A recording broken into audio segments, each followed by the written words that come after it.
Hello friends, this is Vara and you are watching inspiring hi. ఈరోజు ఎంతో టేస్టీగా క్రిస్పీగా ఉండే చికెన్ నగెట్స్ ఎలా చేయాలో చూద్దాం.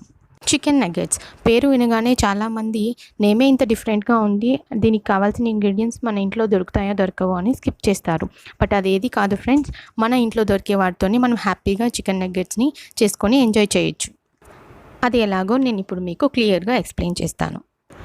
చికెన్ నగెట్స్ చేయడం కోసం ముందుగా మనం చికెన్ తీసుకోవాలి. ఇక్కడ నేను 250 గ్రామ్స్ చికెన్ తీసుకున్నాను.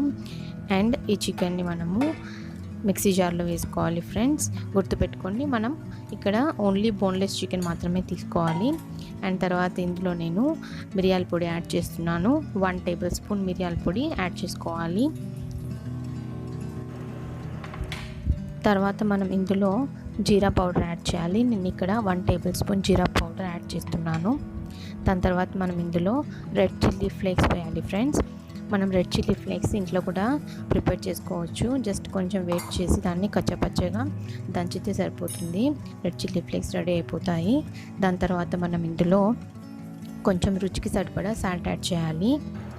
ఇప్పుడు మనం ఇందులో బ్రెడ్ క్రమ్స్ని యాడ్ చేయాలి.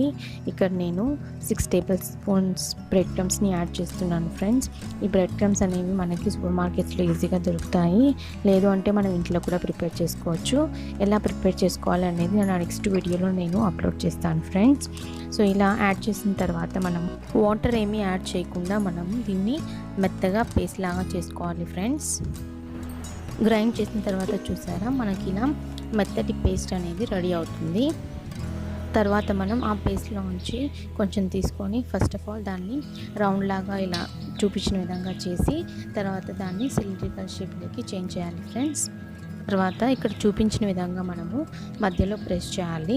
ఫ్రెండ్స్ సిలిండ్రికల్ షేప్ చేసేటప్పుడు గుర్తుపెట్టుకోండి, ఎట్టి పరిస్థితుల్లో క్రాక్స్ అనేది ఉండకుండా చేసుకోవాలి. ఒకవేళ క్రాక్స్ అనేది ఉంటే ఏమవుతుందంటే మనం ఆయిల్లో ఫ్రై చేసేటప్పుడు అది విరిగిపోతుంది. దీన్ని ఇప్పుడు మనం ఎగ్లో డిప్ చేసి తర్వాత దాన్ని కార్న్ఫ్లోర్ దానికి బాగా అయ్యేటట్టు అటు ఇటు తిప్పాలి. తిప్పిన తర్వాత మళ్ళీ ఒకసారి దాన్ని మనము ఎగ్లో డిప్ చేయాలి. ఎందుకంటే అలా చేస్తే మనకు చాలా క్రిస్పీగా వస్తుంది. అండ్ తర్వాత దీన్ని మనము బ్రెడ్ క్రమ్స్లో అటు ఇటు తిప్పాలి. బ్రెడ్ క్రమ్స్ దానికి బాగా అయ్యేటట్టు పట్టించి పక్కన పెట్టుకోవాలి. అన్నీ ఇలా రెడీ చేసుకున్న తర్వాత మనం వీటన్నిటిని డీప్ ఫ్రై చేసుకోవాలి.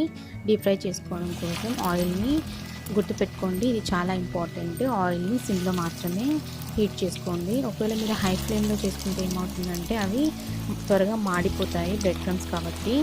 చికెన్ మాత్రం కుక్ అవ్వదు. సో మీరు ఎప్పుడు దీన్ని లో ఫ్లేమ్లో పెట్టే చేసుకోండి. ఫ్రెండ్స్ అన్నీ ఇలా ఫ్రై చేసిన తర్వాత చూసారా, మా చికెన్ నగెట్స్ అనేవి రెడీ అయిపోయాయి. చాలా టేస్టీగా ఉన్నాయి. ఫ్రెండ్స్ ఎప్పుడు మీరు దీన్ని సాస్తో సర్వ్ చేసుకోండి, చాలా టేస్టీగా ఉంటుంది. ఇది ఫ్రెండ్స్ ఇవాల్టి రెసిపీ. మీకు ఏమైనా డౌట్స్ ఉంటే కామెంట్ చేయండి. అండ్ ఇంకొక మంచి ఇంట్రెస్టింగ్ రెసిపీతో మళ్ళీ మీ ముందు ఉంటాను. ఈ వీడియో ఇంకా మీకు నచ్చినట్లయితే లైక్ చేయండి, షేర్ చేయండి and subscribe to my channel which is inspiring high.